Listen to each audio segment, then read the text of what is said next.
victory today for our team. Very excited to earn a quality win over a very quality team and program. We just have so much respect for Marist and how they play the game. And that's a difficult team to prepare for in one day. And as you saw in the first half, they really had some success with some things. And I thought the adjustments our players made at halftime really benefited us in the second half. So great win for us today. We don't have the mic today, so just questions. Coach, you play a team like Marist as opposed to the other night with the 60-something point win. Was it better to come off of a game like this when you're going into conference play now that the group can see the physical play and stuff like that?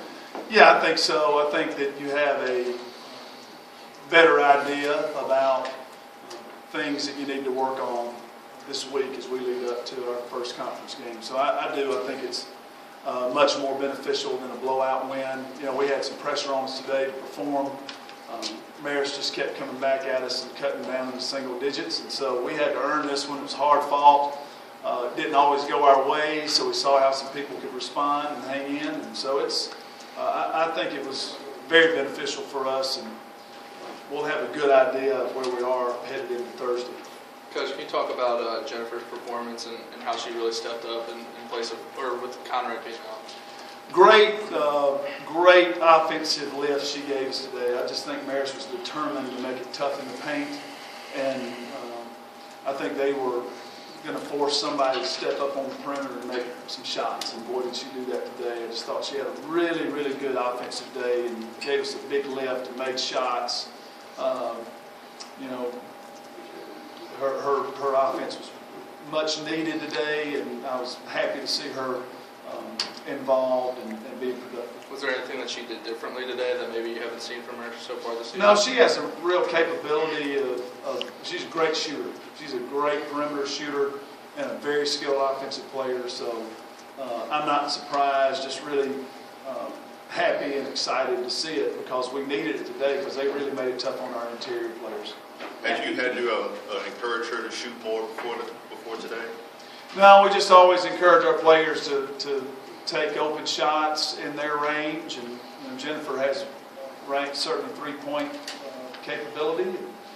So I thought they just made some good decisions and moved the ball. I thought our post players did a good job of kicking the ball out when they were double and triple teamed. So you need to make teams pay, and Jennifer was able to do that. Matthew, can you talk about your relationship with Coach Brian Georges? You guys seem to be pretty good friends. Yeah, I have a lot of respect for him, and we are friends, and we try to visit every year together at the Final Four and go to Mass together every Sunday to the Final Four, and we've just been doing that for the last 4 or 5 years, and just good relationship. We're involved in some different things with the Coaches Association together, so I've just always admired him. He's really built an incredible program.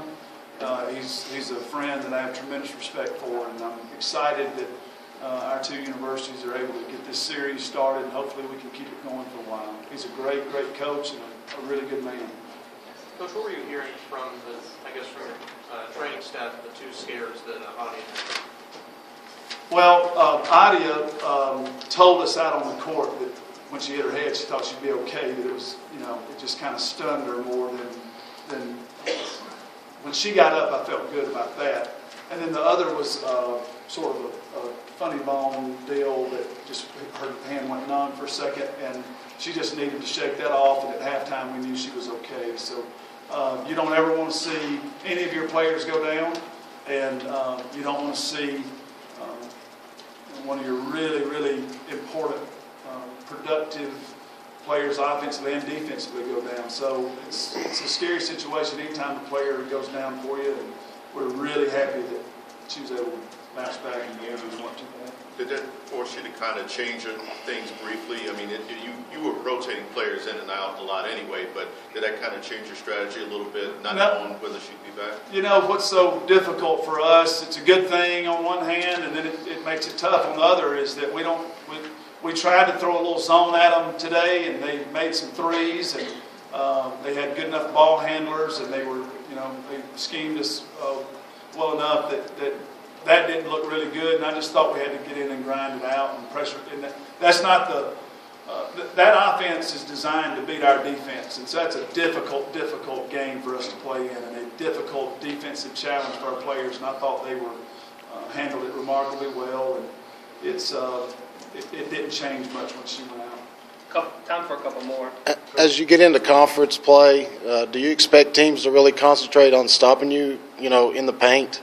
Is that something you'll have to game plan for more than anything? I think that's something that you have to anticipate happening. And people just thinking that maybe you can't make enough outside shots. That's been something that's plagued us in the past. I'm real hopeful that we're going to make people pay the way that we were able to today. Really made some timely threes and some timely shots. So we will definitely be prepared for people trying to take away post players, and we'll work hard and prepare for that.